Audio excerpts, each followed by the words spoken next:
Hey everyone, it is 9 o'clock instead of 8. We're going to try at a different time this week for the live drawing, but here we are. Adjusting my chair a little bit and my shirt. All kinds of things are being adjusted right now. Let's make sure everything is working.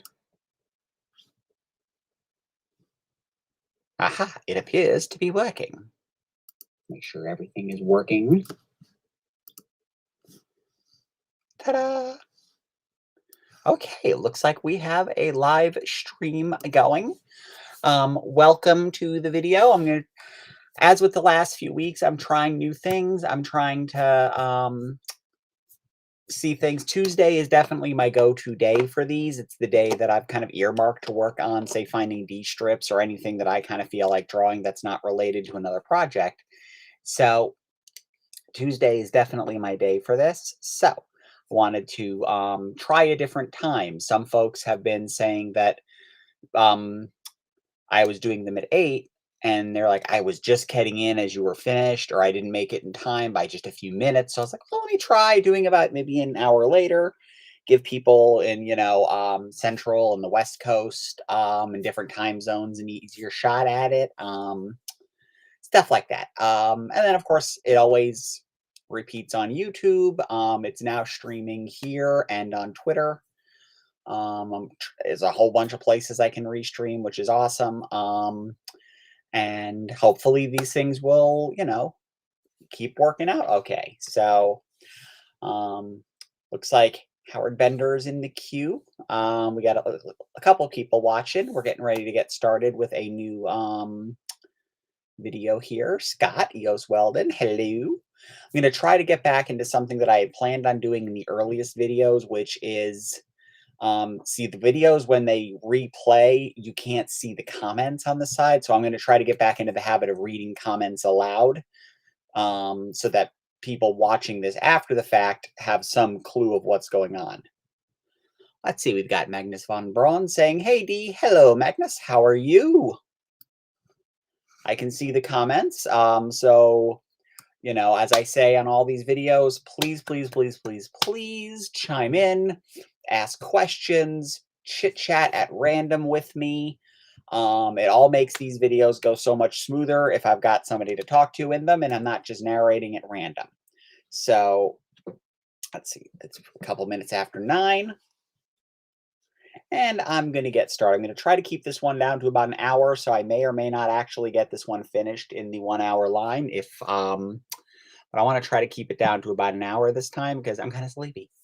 So I've got a new strip working on. This will be about mid-February that this strip will run on Finding D. It's a 5-paneler. I've got my blue line layout set up, and I am time-lapsing, right? Yes, I am recording the time-lapse. I am terrible about remembering to record the time-lapse.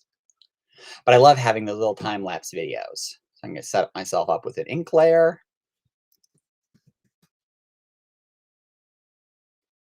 Looks like we have a few folks in here. So hopefully you'll enjoy the video as we do our inking. As always, I am working on this new strip in Clip Studio Paint with my handy dandy white Wacom Intuos tablet, just a standard little, I think 4x5 tablet on the side of my computer. I'm so used to working that way, it doesn't even really, it's not even something I think about. And I got a little strip here about sometimes the crappy glares one gets while shopping, which is a thing I'm still dealing with on the regular, always fun. But I have a little technique and a means by which to deal with that, and that's one of the things that this week's strip is going to be about.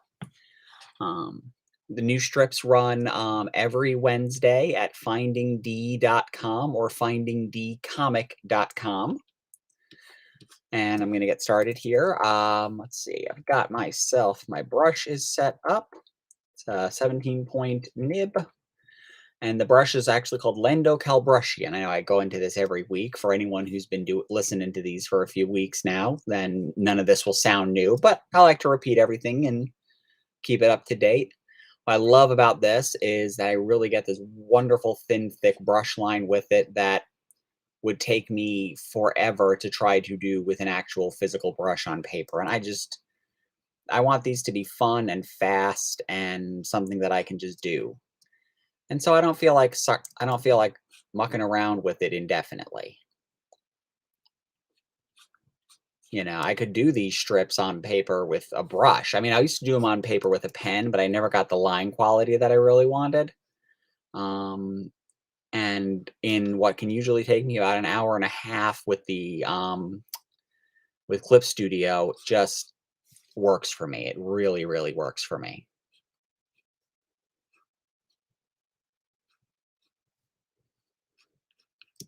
So I hope everyone out there is having a nice Tuesday. I don't know where y'all are. I know for us here in Pennsylvania, it was quite the snowy day, especially yesterday. We got about, I think, about 9 or so inches of snow on the ground. And I was working from home yesterday because it was just way too. We live up on this big hill, and we have a kind of a small car that does not handle hills well in the snow. So thankfully, I'm a graphic designer. I can work from home, and it benefited us. So yeah, we took advantage of that. Stayed home yesterday.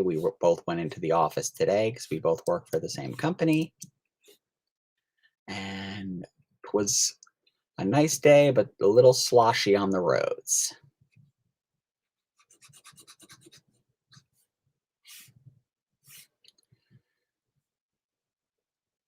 So if anyone's in there watching, feel free to chime in, say hello. I'm going to ask, though you folks are always so quiet, so very, very quiet.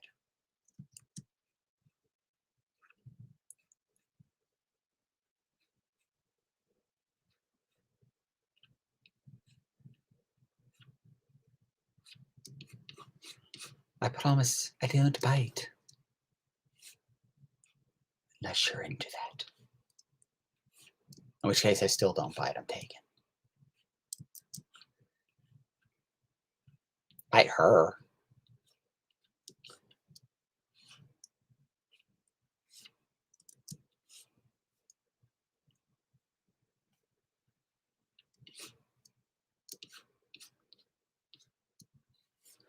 Working on Heidi here in the corner with the shopping cart.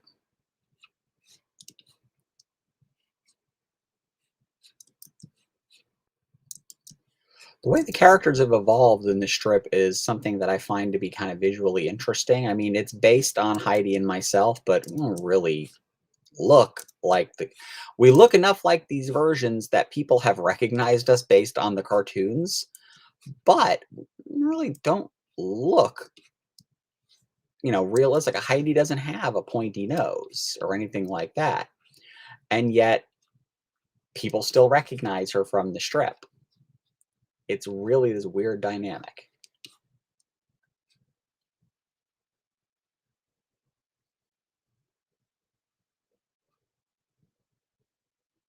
And it didn't start that way in the strip.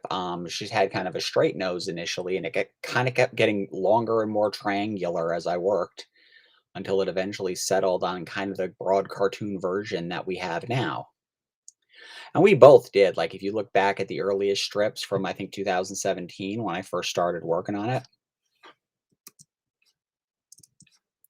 neither of us look anything like we do in the strip now. It's really weird. But when I started Finding D, it really was originally just a blog where I was writing about some of my experiences after coming out as trans, and the experiences were really, really negative as I was writing, and I was lingering on the negative. I was writing a bitching blog basically where I pissed and moaned and complained about everything.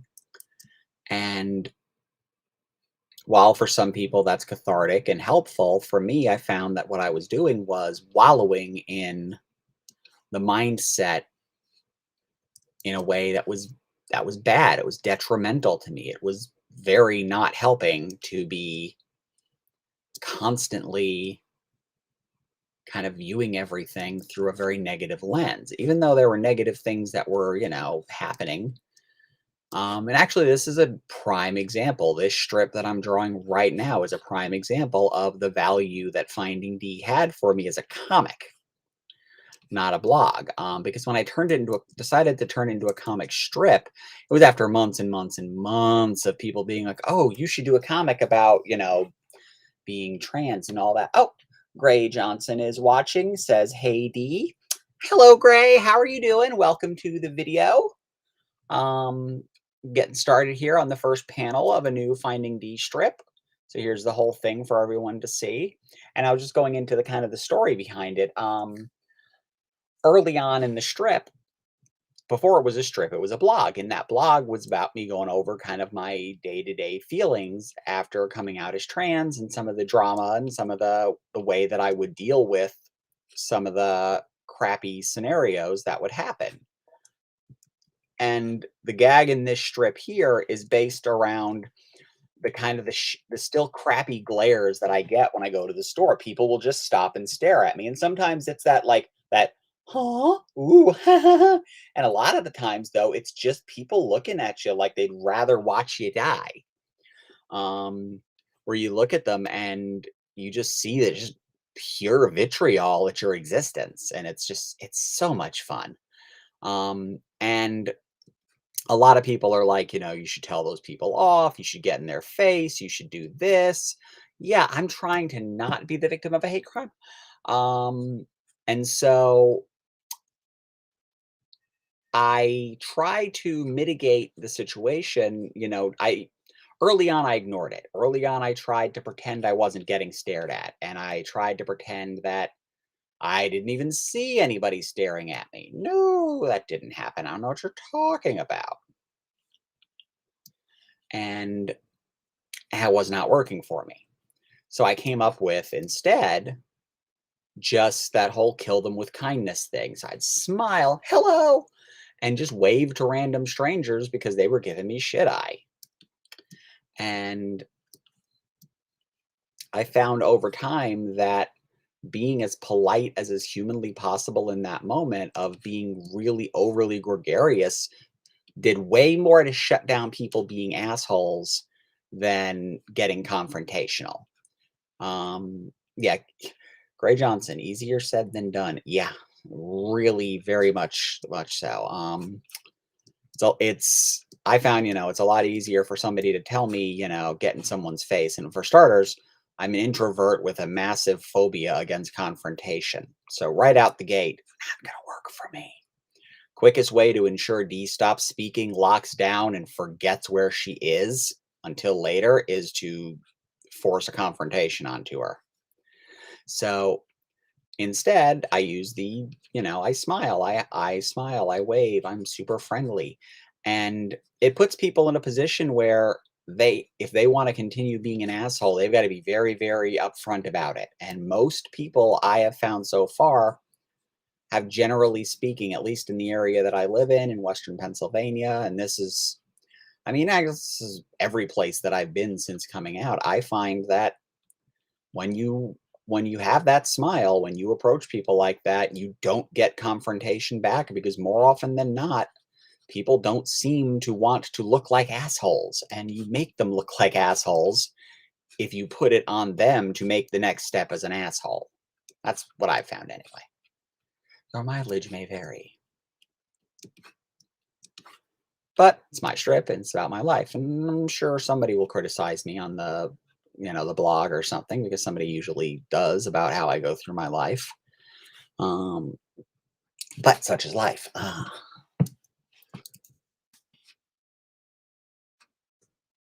Always draw what's in the foreground of an element first, which is why Heidi got drawn first, and then my arm and that part of my shoulder got drawn first. Now it's going to be the hair, because that'll go over the face, which will go over the other side of the collar.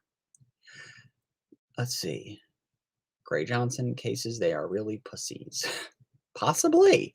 Magnus von Braun, do you do many commissions, D? I don't right now. I take commissions every now and again, but I don't generally take too many. And right now, I haven't been taking many at all. Just basically out of being like super, super busy. Between this comic, between my work on Giant Girl Adventures with Sabrina, the novels that I'm working on, and my day job, I just I don't want to overtax myself to the degree that I burn out. And I burned out pretty bad over the holidays because I was taking freelance work to try to help pay the bills and, pay for Christmas. And I was burning out hard and I had to start turning down projects.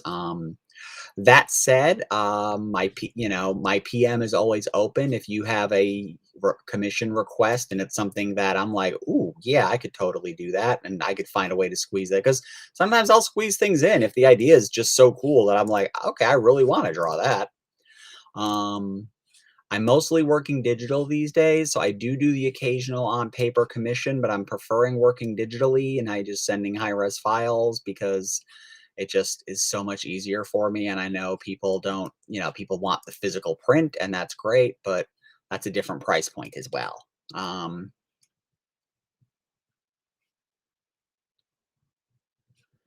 because then I gotta go out and do a lot of things and have to extrovert in lots of ways, and it has to be paid for.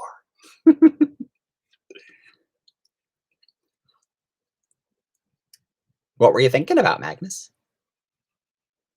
A topic of conversation we can have in the room because it gives me something to talk about.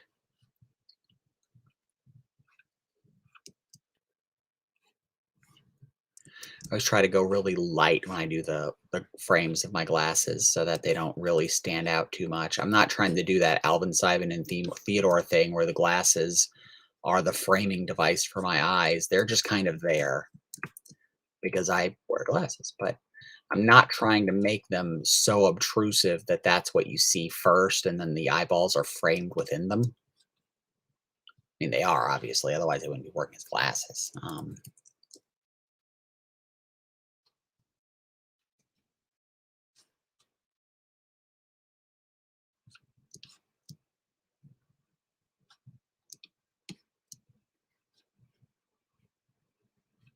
A bit of a narcissist, so it would be of me. Uh, I can't really make any commentary on that. After all, this is what I'm drawing right now. Like a serious, like a portrait or type piece, because I'm not the world's greatest artist when it comes to likeness or something cartoony. Like Finding D style caricature.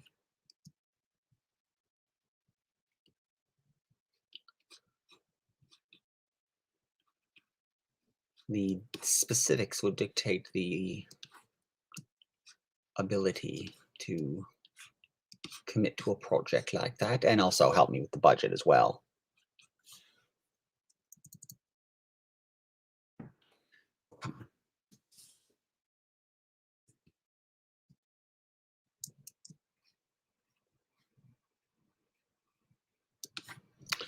I think in a rare case, I am going to have the darker t-shirt than Heidi. Normally we have our kind of our comic strip uniforms, but I'm breaking with it here, giving myself a little over flannel. The flannel pattern I'll draw in post, and I'll do that in the tones. Stomach is bothering me a bit tonight.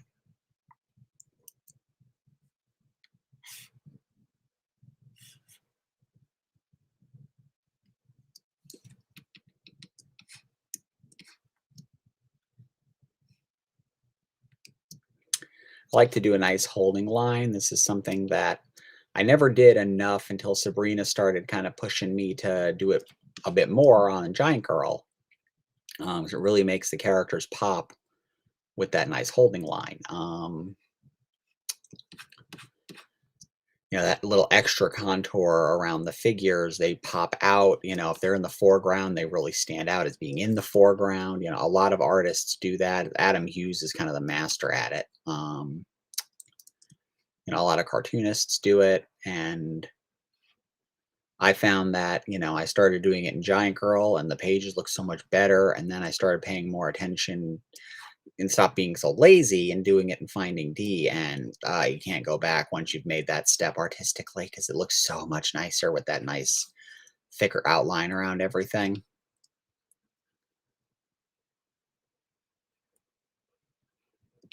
But it doesn't really, not like it takes that much longer. I mean, you just watched me do it, but that's the difference there. I mean, the figures now look like they're really popping. There's a lot more energy and life to the lines. Now to draw the surly woman giving me stink eye.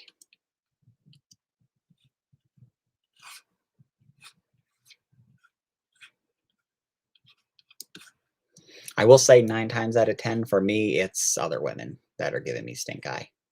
I don't know what the deal is. I don't know if they're all just turfs, but we live in a very, very conservative region, and existence is not the most popular thing. Shocking. I know.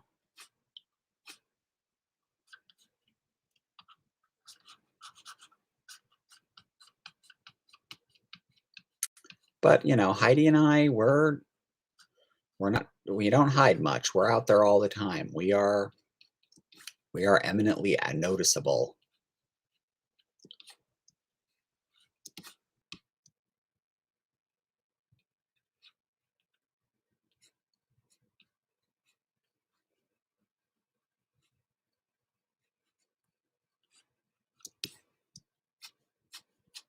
You do kind of a simple line here to indicate the shopping cart. Well, I needed some kind of context for where people would be seeing us that would be giving us stink eyes, and 90% of the time it's when we're going grocery shopping or we're at Walmart or we're in a mall or something like that. 90% of the time when I'm getting stink eye from somebody, it's out shopping. Because, you know, obviously I'm not going to get stink eye if I'm not out someplace to be seen.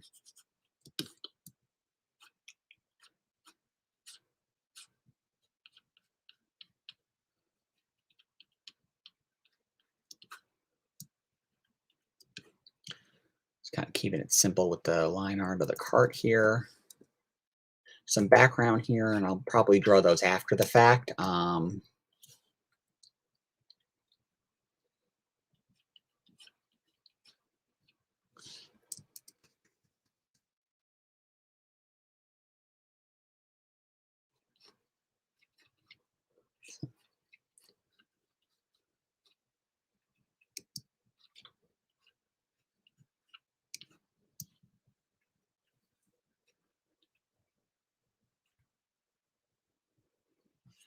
Let's see, we got only somebody. We got one person still watching.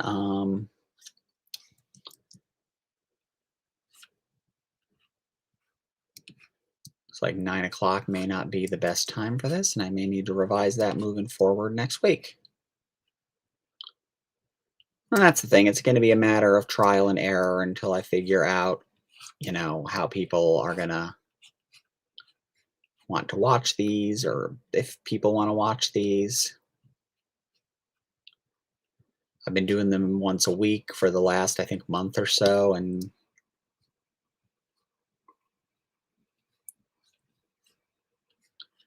figure maybe, you know, try to set up a schedule and hopefully see if more people get into it.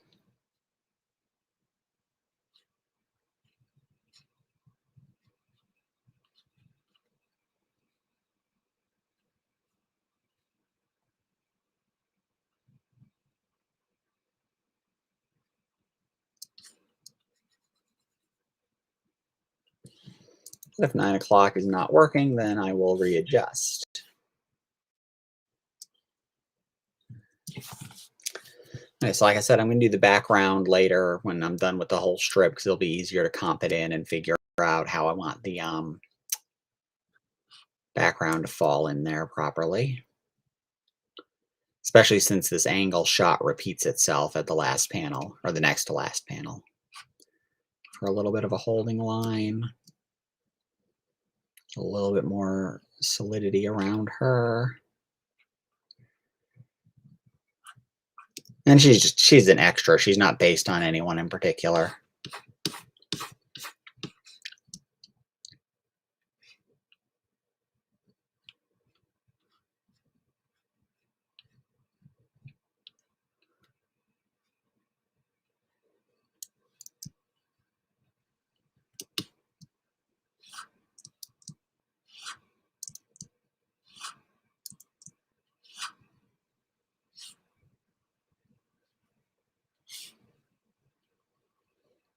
Hmm.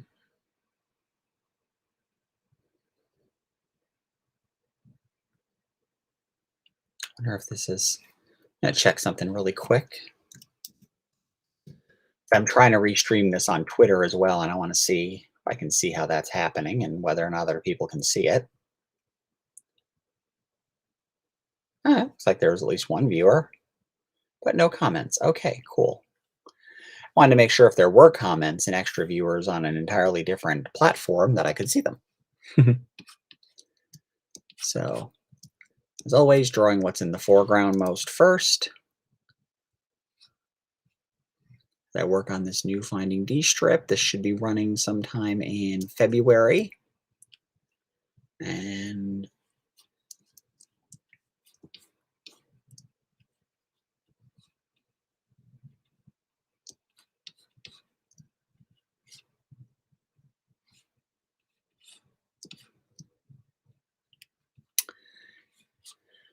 we got a couple of new folks. Looks like a couple of new folks might be watching. If you are, feel free to chime in, say hello, introduce yourself, and as always, ask any questions that you may have.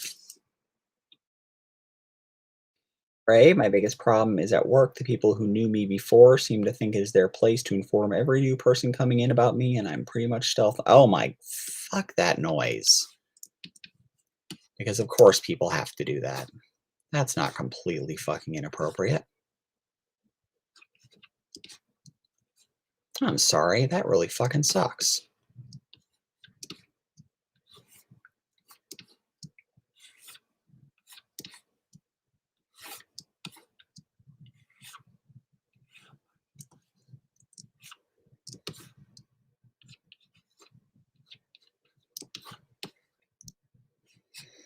I'm kind of fortunate in that regard, I suppose, that my current boss never even met me pre-transition. So to her, I've only ever been D, so she doesn't have a point of comparison, and it's never been like a topic or anything that's come up in any kind of way at work. So that's been beneficial.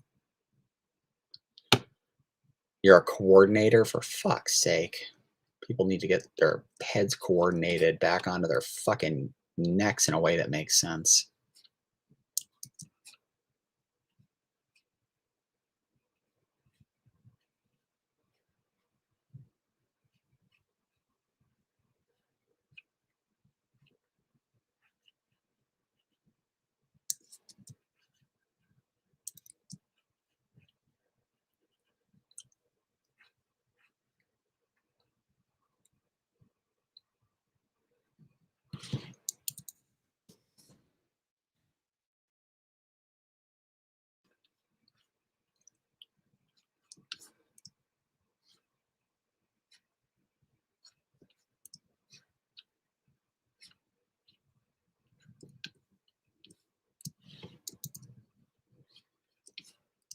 Yeah, otherwise, though, unfortunately, as far as stealth goes, I still stand out fairly crowd, especially once I actually stand up or talk or do literally anything. So,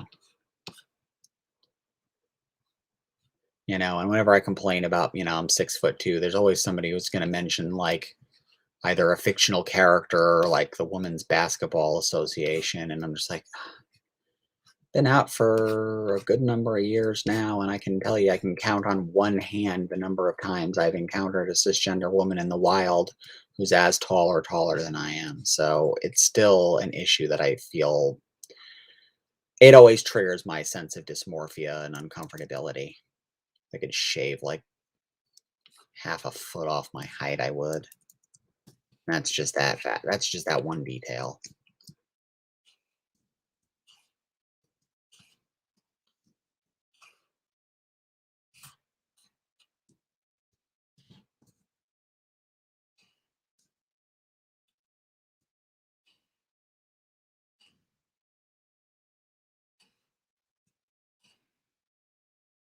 Deciding that I was going to have a giant curved potato head in the strip, and a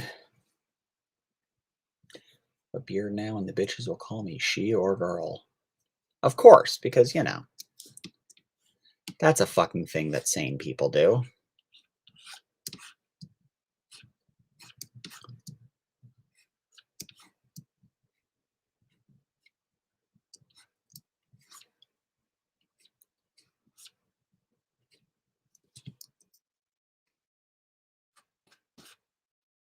You know, and things like that are so, not even low key hostile. But if you ever are the one who says anything, somehow it's, you're being sensitive, you're being the one that's causing the problem by pointing it out.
I'm really sorry you have to put up with that. That's just so much bullshit.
Holding line.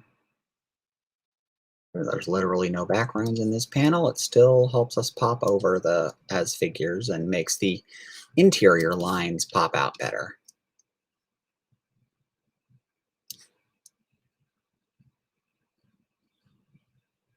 And I guess it kind of helps distinguish between what isn't an interior detail line, because I don't draw any of the interior detail lines with big old thick outlines like this. So it really, oh, okay, that is a face. That is, a smile or the fingernails. Helps to differentiate the different kind of line language of sorts. A lot of other cartoonists who do a wonderful job with this. Jay Fosgitt's line work is just chef's kiss.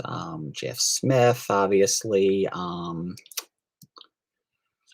Max Sarin, who I've been going on about a lot lately because of that commission that I just got done. Thank you. Gray says those lines really do make everything look great. I'm trying to remember to keep doing that. Not everyone can see the comments if they're watching the video on, say, YouTube. I checked. You can't see the Facebook comments.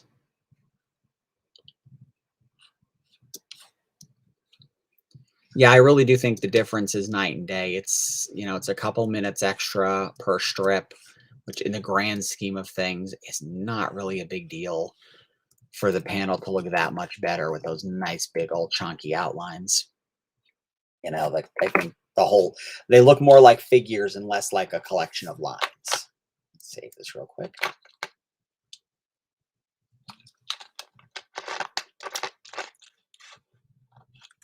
This video brought to you by the crisp, refreshing Lyman flavor of Sprite Zero Sugar.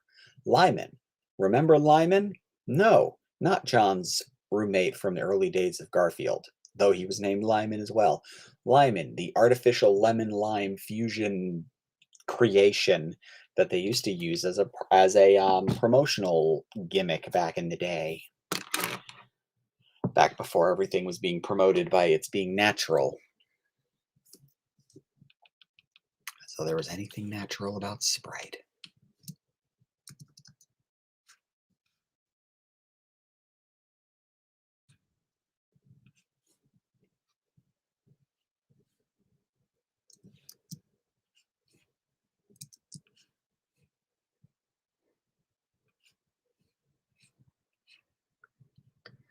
Back when 7 Up was still the Uncola. I mean, they may still be the Uncola, but I can't remember the last time I saw 7 Up even advertised. And again, I don't watch regular TV, so when would I see it advertised? They don't advertise it on my YouTube videos that I'm watching.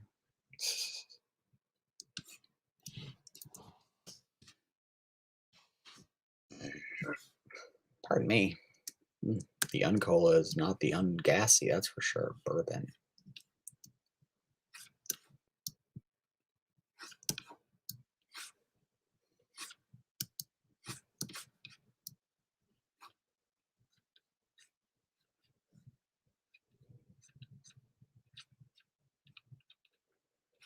Usually I'm on to water by now, but we just grabbed like Wendy's on the way home, and Heidi had a Diet Sprite because we were running around a little bit after work, and she grabbed me a Diet Sprite from the gas station when I was filling up, and I'm still kind of nursing it.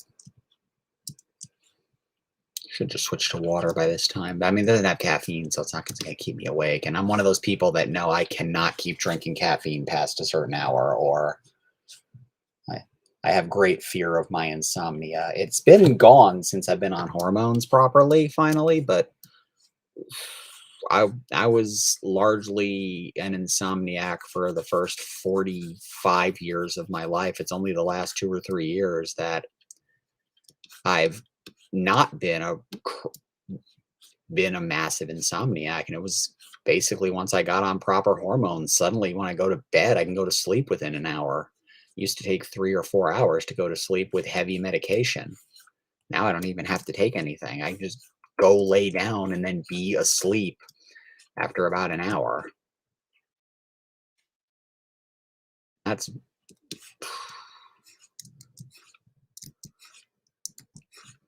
Get that nose right. It's not easy.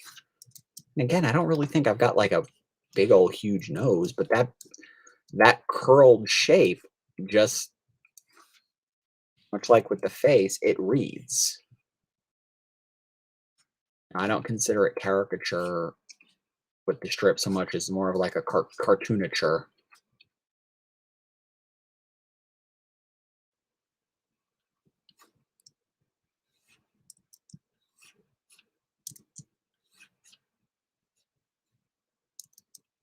Yeah, I'm not doing caricatures on the boardwalk at the beach where it's, the giant head and the tiny body on a skateboard. I have. I do not like doing them. It's not a pretty picture. I don't like doing it. Little cartoon stuff like this, I'll do these like at conventions and stuff like that, and they're more fun. But I'm also not trying to pump them out for $5 and rush people through the door. Yeah, surprise, everything usually gets better when we have the right hormones in us. I know, it's like my body wanted these and didn't have them for the longest time.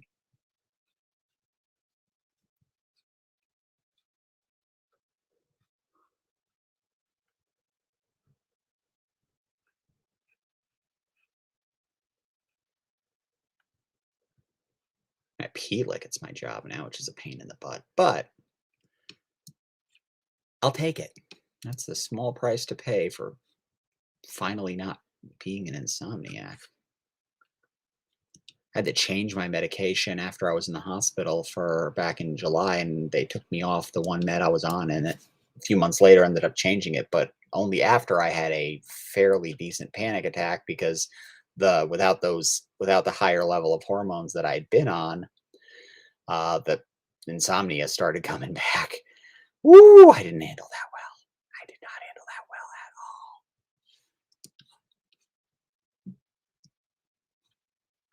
all. I was losing my shit at the concept of becoming an insomniac again. Yeah. Thankfully, my doctor re-regulated, got me some new hormones. I'm on injectables now, which is a bit of a pain, but I'm kind of used to it, and it's not that big of a deal. But it has regulated things quite nicely, and it doesn't come with the constipation that the other med I was on was giving me. So took a little while to cycle through and figure out what the problem was, but I'm feeling much better. Very weird when I have the corner of my mouth actually overlapping my hair. My remarkably buoyant cartoon hair. I wish my hair had that much body.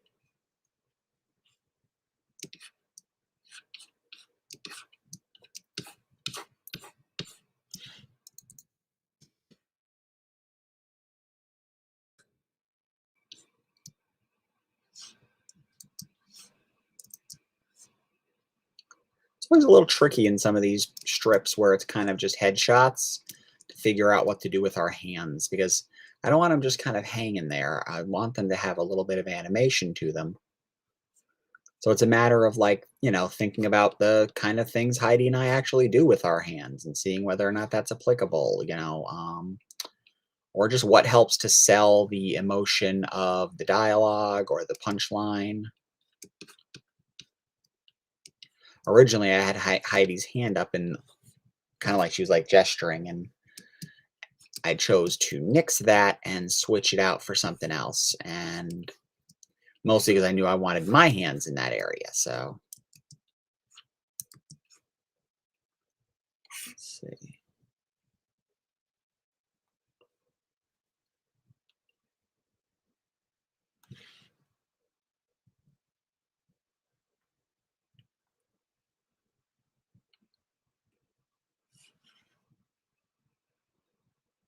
It looks like we still got a couple of folks watching. If anyone has any questions about anything, as always, do not hesitate to ask. Be just general questions, questions about any of the projects I'm working on, be it the new Finding D strips, new Giant Girl pages, the werewolf novels I'm writing. Any questions, I will do. How's the weather?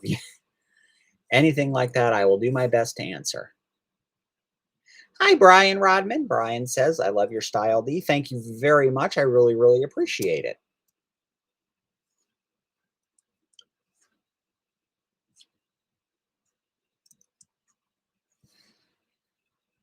With Finding D, it took me about, I don't know, 5 years now, 4 or 5 years to really nail down the way I want the strip to look. If you go to the website and look at any of the older strips, those first couple of years, it is a very different looking strip than what it is now.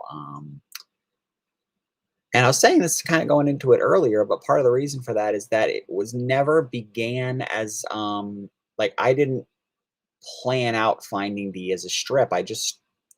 I stopped doing the written blog that was really negative, and I started doing the comic strip because I figured out by trying to come up with a punchline at the end of some of these little instances of people, dealing with people just being rude and stuff like that, by coming up with a punchline and trying to write a punchline into the scenarios, it forced me to literally look on the bright side of otherwise stressful scenarios. And by doing that, it really helped me in the real world, because if Cartoon D could look on the bright side of these things, then maybe real D could. And it actually started over time making it easier for me to deal with people being shits out in public. Felt like I had a little bit more tools after a while.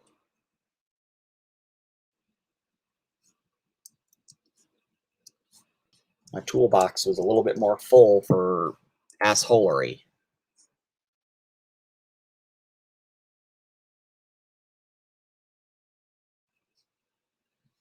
But as a result, when I started doing the strip, I didn't like do like model sheets or plan out really how I planned on drawing Heidi and myself. I just kind of started making it up on the drawing board. And it was only after years of doing the strip and kind of streamlining the designs that I kind of really started getting a hang for how I wanted to handle it. Gray says it takes practice for sure. Absolutely. I mean, all my comics have some degree of design evolution from the earlier days to, within a few months or a year or so, the beginning, they tend to evolve into something different than what they began because, your style takes over, you start streamlining things, proportions that are more comfortable to draw fall into place, and they're not necessarily what was on those planned drawings. They almost never are. But you know, something like when I did Marjorie of the Weirdlings, that pretty much looks the same at the end as it did in the beginning design-wise, ones with the strips, but I wasn't on that long. I think I did about 45 strips before that kind of teetered out. Never found its audience. Um, it took a couple of issues for the Well Keeper for the characters to really fall into a comfortable rhythm of design. With Dandy and Company, that was a kind of a different beast because I'd been drawing those characters on and off for 2 decades before the webcomic even launched. So I had plenty of practice on that. So the webcomic readers didn't see too much of an evolution. The lines would get a little bit more streamlined, stuff like that. But it wasn't a huge thing. Whereas I think the Finding D changes are pretty extreme from year one to now. Brian says. And just so you know, Brian, I'm reading them aloud because if people watch this in YouTube, they don't get to see the questions. So, man, that's so awesome. I love that it's essentially a therapeutic comic strip. We need more of that in comics. Thanks for sharing this journey with us and giving a voice to a lot of folks. Thank you very much, Brian. I am really I'm happy you said so, and I'm glad you think so. Um, again, it was originally it started just kind of to give a voice to my own insecurities. And I found that most of my favorite pieces that I've done creatively in storytelling start from a place of trying to heal or trying to work through or adjust to something. To where I'm working through, anger issues or, emotional traumas. All kinds of things like that. Finding D is definitely that. Heck, the werewolf books that I'm working on, they're the same thing. They're in a different way. They're definitely about my coming out, just in a more of a metaphorical fashion. And there's a lot of me in those as well. There's a lot of me in the Well Keeper. That was me just before I came out when I started that. I think I did the first 5 issues of that before I'd come out.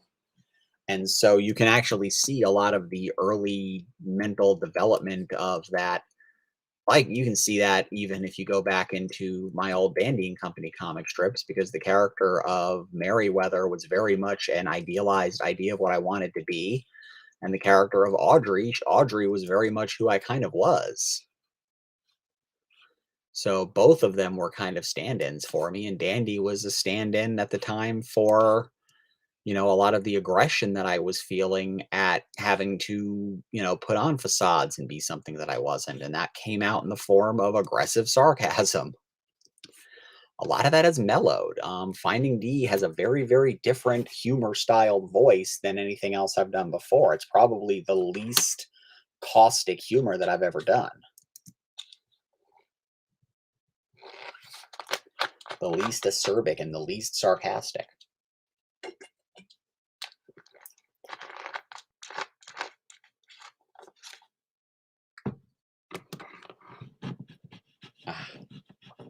itch on the back of my hand. Let's see, got about 10 minutes to go.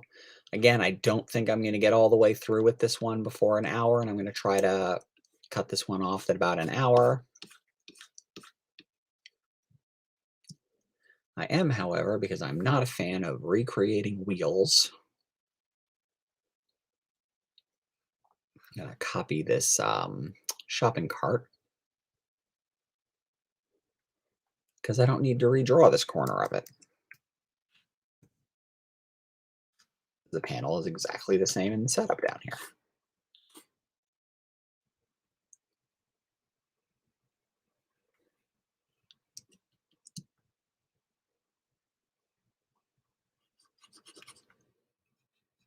I may keep going. I don't know. I haven't decided if I'm just going to try to finish it on camera. All of these have averaged, all these videos I've done have been averaging between an hour and 20 minutes to an hour and a half, give or take. I think one maybe ran about an hour and 40 minutes, which is kind of long. I think my last one's probably the shortest, but that's because I was doing the kind of little fan art pieces. Oops. I drew two. Heidi has two left hands in the blue lines. I forgot that I originally had her hand on the handle of the shopping cart, and then I moved it up to cover her mouth because she's restraining herself from chuckling, and I completely forgot I did that.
He's got this kind of, she used to have the dreads, and she hasn't had them for a while, and she did this mohawk for a little while during the first part of the pandemic, and she's kind of kept it in this like really thin on the sides and back and straight forward in the front.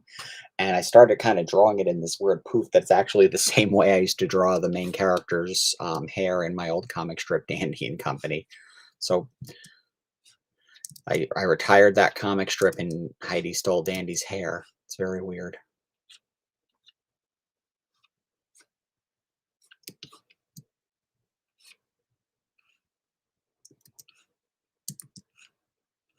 Should probably do a strip about that, since Dandy does appear in the strip every now and again when they need to do commentary on something like that.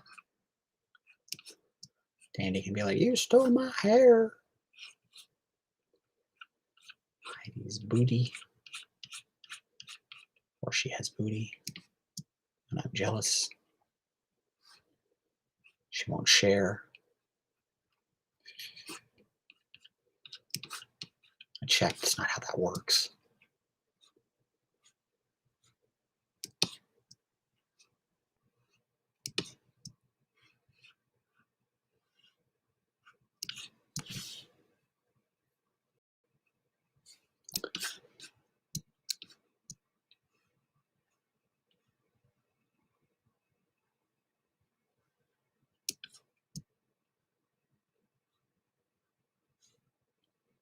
I can definitely say, looking at the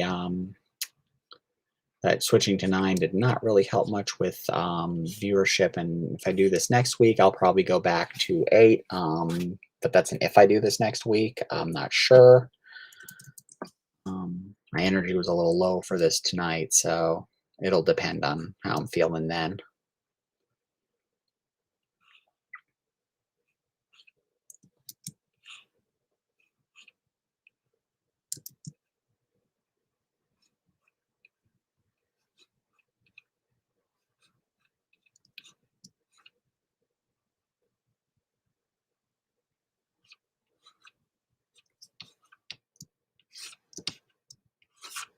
Part of the gag here in this strip is that the more times in a single shopping trip that I have to say hi, hello, and smile to random strangers that are giving me fuck you face, the more wild-eyed and crazy the smilings and hellos get.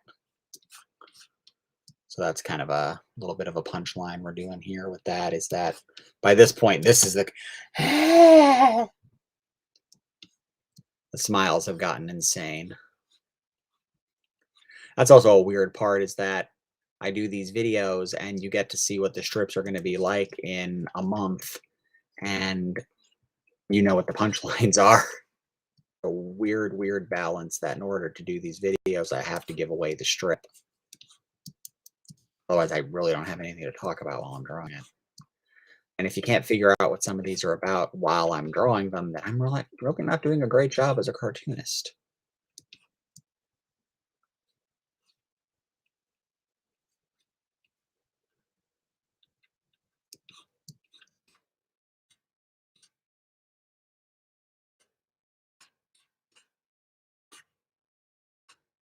Mm.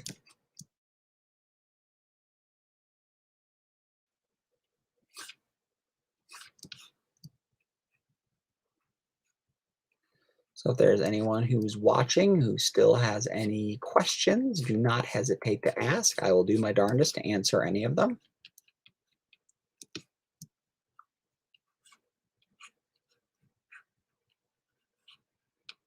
I can answer any questions that you might ask, even if I don't know the answers. If I don't know the answers, I'll make something up and hopefully that will be funny. I can give you spoilers for Spider-Man No Way Home. I can talk about whatever happened in the latest episode of your favorite show, even if I didn't see it.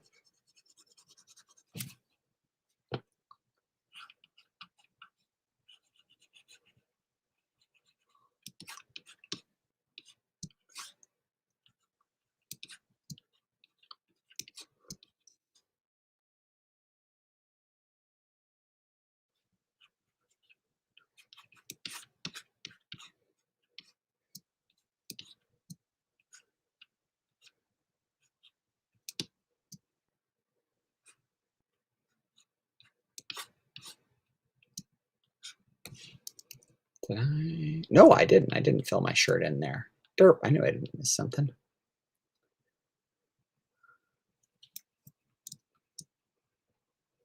Let's see, merge selected layers.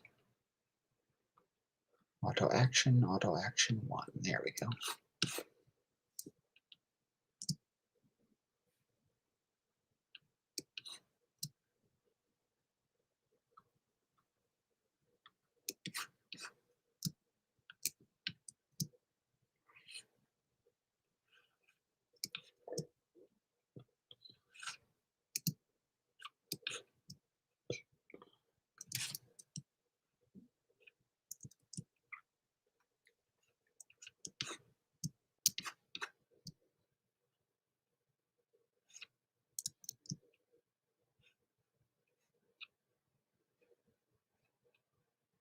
Kind of cricking the grin a little bit more than even was in the pencil, like a weird little Joker kind of vibe.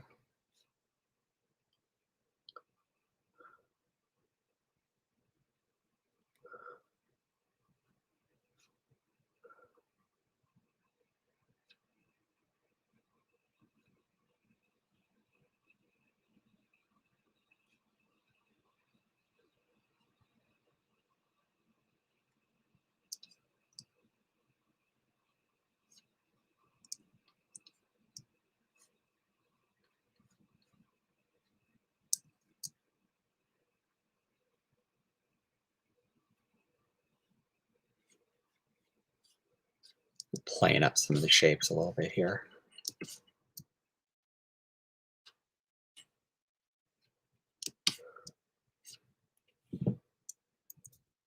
There, does that look appropriately insane as a way to say hello to someone? I do that in the store, I really, really do.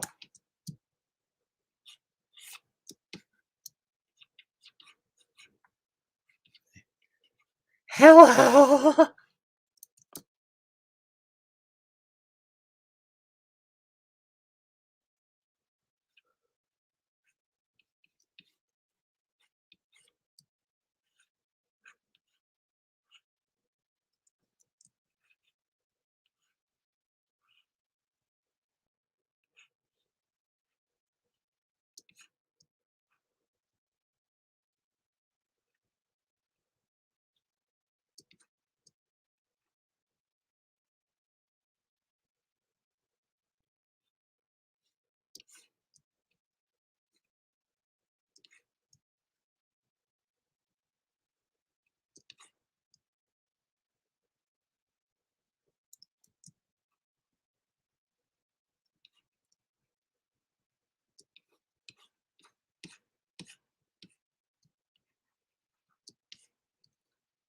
Some creepy shutter lines like I'm shaking. Because whatever I can do to make this scene more disturbing for people.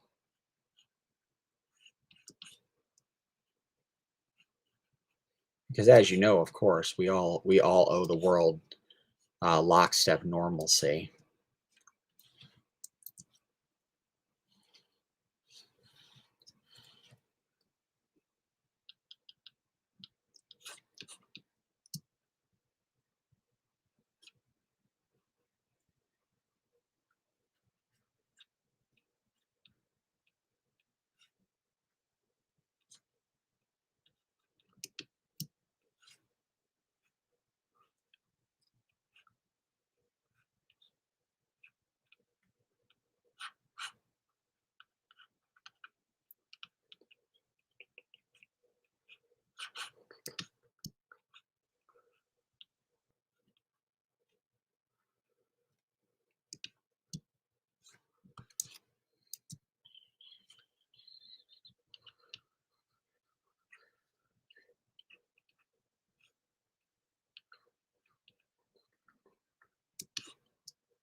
They do get a lot of surly stares out there. I should emphasize here what the strip will emphasize when it runs. The surly stares precede me being a doofus.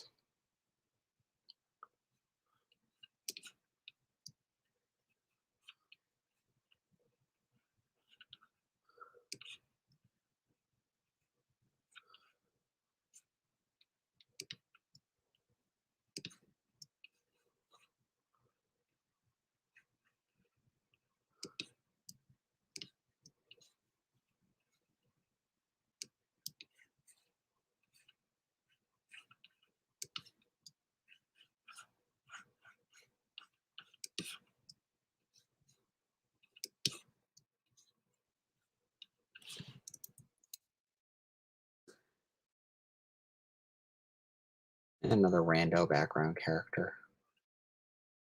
Someone based on anyone, just somebody to kind of fill the role needed. Some more cranial smoke.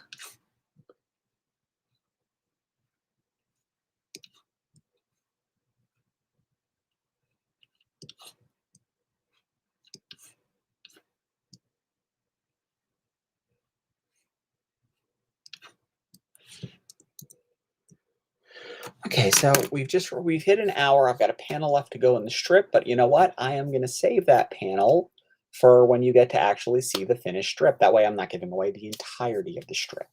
And I get to keep the videos at about an hour. So that might be how I'll move on going forward. I hope you all enjoyed the video, and I will try to keep updating with when I do new videos every week. So keep checking back, and hopefully I will see you next time. Thank you very much, and have a great night.